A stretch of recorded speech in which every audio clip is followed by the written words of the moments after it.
نحمده ونصلي على رسوله الكريم اما بعد فاعوذ بالله من الشيطان الرجيم بسم الله الرحمن الرحيم رب اشرح لي صدري ويسر لي امري واحلل عقدة من لساني يفقهوا قولي۔ آپ صلی اللہ علیہ وسلم نے رات کو کھڑے ہو کر نماز پڑھنا شروع کی جس میں اتنا لمبا سجدہ کیا کہ میں نے یہ خیال کیا کہ آپ کا انتقال ہو گیا۔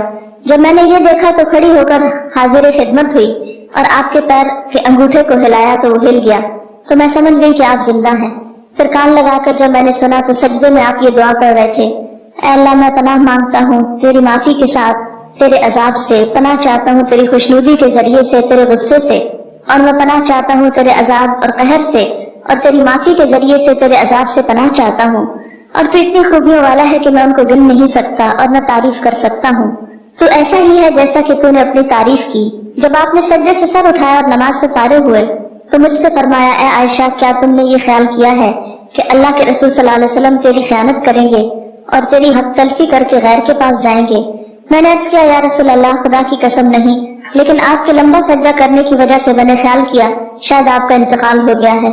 پھر آپ نے فرمایا کہ اے عائشہ کیا تم جانتی ہو یہ کون سی رات ہے؟ میں نے عرض کیا، اللہ اور اس کے رسول زیادہ جانتے ہیں۔ آپ نے فرمایا شعبان کی 15ویں رات ہے۔ اس شب میں اللہ تعالیٰ اپنے بندوں کی طرف نظر رحمت سے دیکھتا ہے، معافی چاہنے والوں کو معاف کرتا ہے، رحم چاہنے والوں کو رحم فرماتا ہے، اور بغض رکھنے والوں کو ان کے حال کو چھوڑ دیتا ہے۔ لیکن اس حدیث کی کوئی بھی اصل نہیں، یہ حدیث جو ہے درست نہیں اور اس پر اعتبار نہیں کیا جا سکتا۔ اسی طرح ایک اور اسی قسم کی حدیث جو عام طور پر آپ اخباروں میں پڑھیں گے اور بہت تحریروں میں ہائی لائٹ کر کے یہ باتیں لکھی ہوئی آپ کو ملیں گی، لیکن اس حدیث کی بھی کوئی حقیقت نہیں ہے، اور وہ کیا ہے؟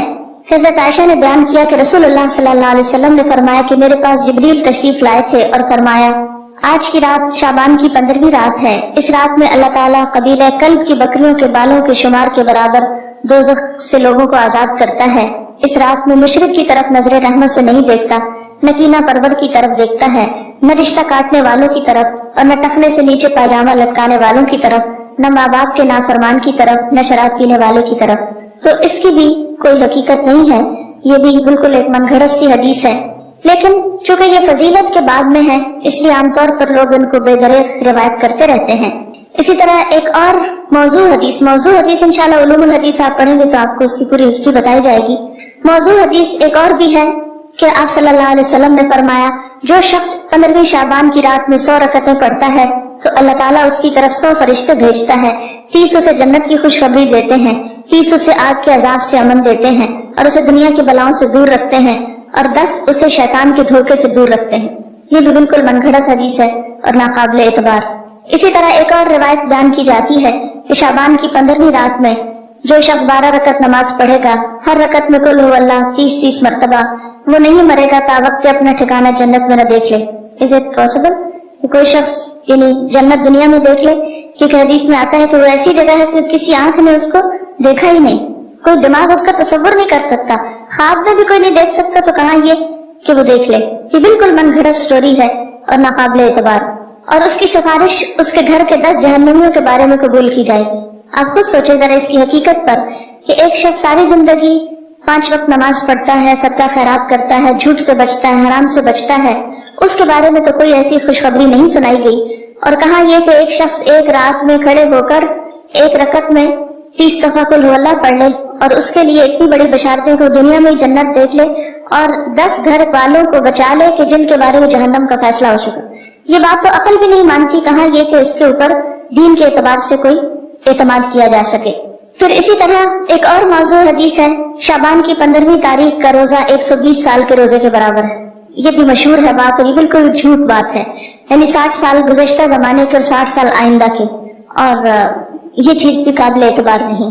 تو جو صحیح روایات سے ہم کو پتہ چلتا ہے شعبان کے بارے میں وہ کیا ہے کہ اس مہینے میں روزوں کی فضیلت ہے، یعنی ایک برکت والا مہینہ ہے، رمضان کی ابتدا ہے، رمضان کی تیاری ہے، اور کثرت سے نفلی روزے رکھنے چاہیے۔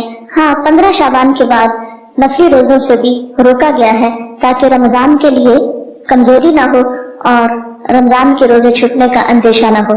ایک آیت جو عام طور پر اس رات کے بارے میں قرآن پاک سے کوٹ کی جاتی ہے وہ سورۃ الدخان کی یہ آیت ہے، انا انزلناہ فی لیلۃ مبارکۃ انا کنا منذرین فیہا یفرق کل امر حکیم امرا من عندنا انا کنا مرسلین رحمتا من ربک انہ هو السمیع العلیم۔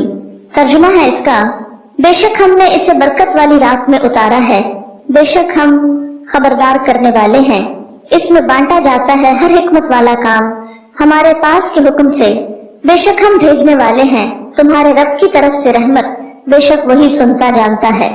یہ آیات مکہ معظمہ میں نازل ہوئی، واقعہ معراج سے قبل نازل ہوئی۔ اس وقت 5 وقت نماز بھی فرض نہیں ہوئی تھی، روزے ویسے ہی 2 ہجری میں فرض ہوئے، اور مکہ میں بقی نام کا کوئی قبرستان تک نہ تھا، لہذا جو یہ بات مشہور کی گئی کہ اس رات میں فیصلے ہوتے ہیں، اور حضور صلی اللہ علیہ وسلم سے وہ ایک بہت بڑی روایت منسوب ہے کہ آپ صلی اللہ علیہ وسلم بقی والوں کے پاس رات کے وقت گئے اور وہاں پر آپ نے ان کے لیے دعا مغفرت کی، تو اس کی کوئی بھی حقیقت نہیں ہے۔ بات یہ ہے کہ یہ آیت کیا بتاتی ہے، اس کی وضاحت دیکھیے، اس میں کیا لکھا ہے۔ پہلے یہ بتا دوں کہ اس آیت کے بارے میں لوگوں نے یہ مشہور کر رکھا ہے کہ یہ 15 شعبان کے بارے میں ہے۔ یہ سورۃ دخان کی آیتیں عام طور پر آپ دیکھیں گے ٹیلی ویژن میں 15 شب کو مختلف پروگرامز کے شروع میں کوٹ کی جاتی ہیں، پڑھی جاتی ہیں، اور لوگوں کو اس آیت کے ریفرنس سے یہ بتایا جاتا ہے کہ یہ 15 شعبان ہے، حالانکہ اس آیت کا نزول کب ہوا؟ مکہ میں ہوا، اور مکہ میں معراج سے قبل۔ اور پھر اس آیت میں جو بات پتہ چلتی ہے وہ کیا کہ اس مبارک رات میں قرآن پاک نازل کیا گیا، انا انزلناہ فی لیلۃ مبارکۃ۔ قرآن پاک ہی کی ایک اور آیت سے کیا پتہ چلتا ہے کہ قرآن پاک کب نازل ہوا؟ آپ بتائیے۔ رمضان میں نازل ہوا۔ سورۃ البقرہ کی آیت شہر رمضان الذی انزل فیہ القرآن، کہ رمضان وہ مہینہ ہے جس میں قرآن پاک نازل کیا گیا۔ پھر وہ رات شعبان میں کیسے آ گئی؟ پھر دوسری بات یہ ہے کہ سورۃ القدر کے شروع میں کیا آتا ہے؟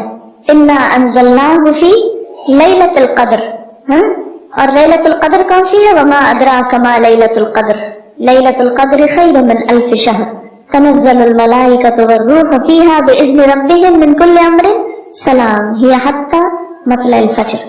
ہمیشہ سے آپ کو معلوم ہے کہ اس سورت کی جو تفسیر کی جاتی ہے وہ کیا ہے کہ یہ کس رات کے بارے میں بات ہے؟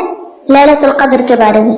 اور لیلۃ القدر کیا شعبان میں ہوتی ہے یا رمضان میں؟ رمضان میں۔ اور رمضان کی کون سی رات ہوتی ہے؟ اس کے بارے میں تاکید سے نہیں بتایا گیا کہ کون سی رات، ہاں آخری عشرے کی رات ہے۔ اور اس کی تفصیل کہاں سے پتہ چلتی ہے؟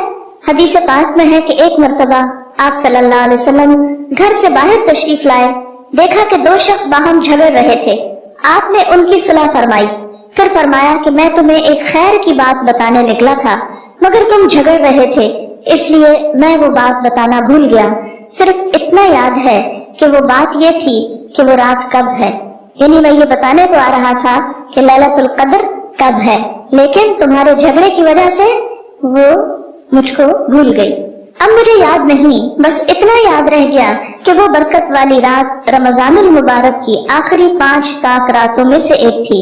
اب تم اس کو 21، 23، 25، 27 اور 29ویں راتوں میں تلاش کرو، یہ بخاری کی روایت ہے۔ آپ صلی اللہ علیہ وسلم اس رات کو پانے کے لیے رمضان کے آخری عشرے کا اعتکاف فرمایا کرتے تھے، یہ بھی بخاری کی روایت ہے۔ تو اس سے کیا پتہ چلتا ہے کہ لیلۃ القدر، قدر سے مراد کیا ہے؟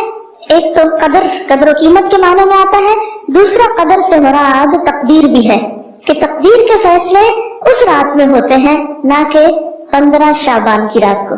اور پھر آپ دیکھیں کہ اس میں ان آیتوں میں جو میں نے آپ کے سامنے سورۃ الدخان کی پڑھی ہیں، ان میں آتا ہے فیہا یفرق کل امر حکیم۔ فیہا سے مراد کیا ہے؟ اس رات میں یفرق تقسیم کیے جاتے ہیں، کل امر سب کام، حکیم حکمت والے، یعنی ہر قسم کے فیصلے اس رات میں فرشتوں کے حوالے کیے جاتے ہیں، ان کو دے دیے جاتے ہیں۔